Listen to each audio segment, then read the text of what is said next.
16 décembre 2009. Car c'est ainsi, 10e partie. Et nous voici attablés, Camus et moi, chez Lippe. On nous a installés non loin de l'escalier qui mène au premier étage. J'en connais qui auraient refusé de n'être pas dans le carré des habitués. Camus n'est pas de cette coterie. J'aimais sa modestie et sa disposition envers les autres. D'entrée de jeu, j'ai dû lui raconter en détail la fin de mon service militaire, évoquer ma fiancée, cette grande fille magnifique.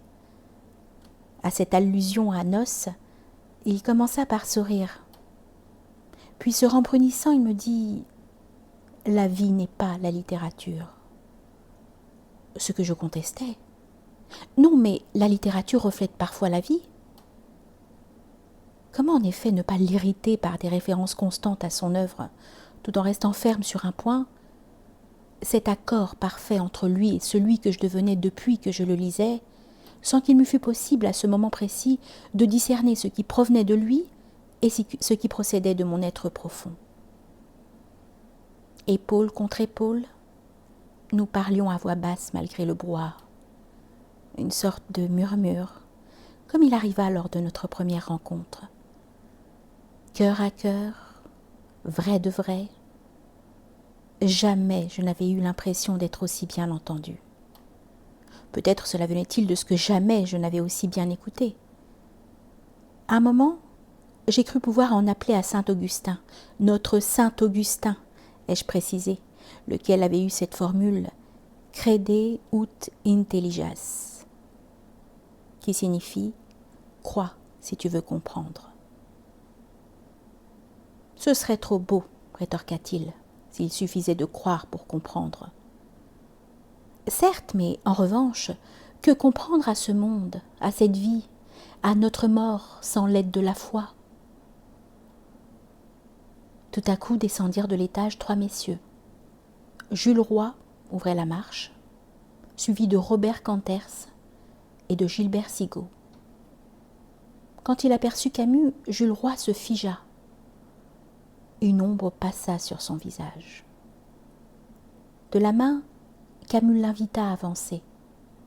On se salua, avec une certaine froideur. Lorsque la petite troupe fut sortie, Camus se détendit. Julius ne supporte pas de me voir avec quelqu'un d'autre. À croire qu'il est jaloux.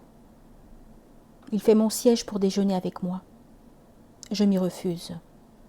La vérité, c'est qu'il se plaît à se montrer en ma compagnie. Il y avait plus que de l'ironie dans son propos. J'y perçus un ressentiment.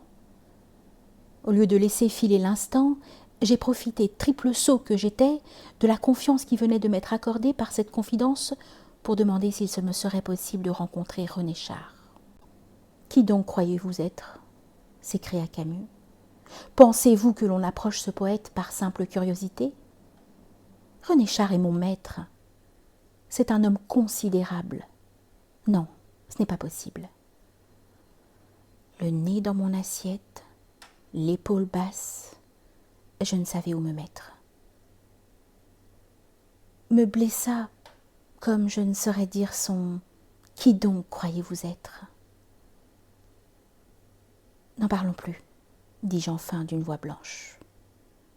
Mon orgueil avait pris un sacré coup. Quand nous nous levâmes, je titubais. Il dut s'en apercevoir puisqu'il me soutint par le coude et m'aida à sortir de la brasserie.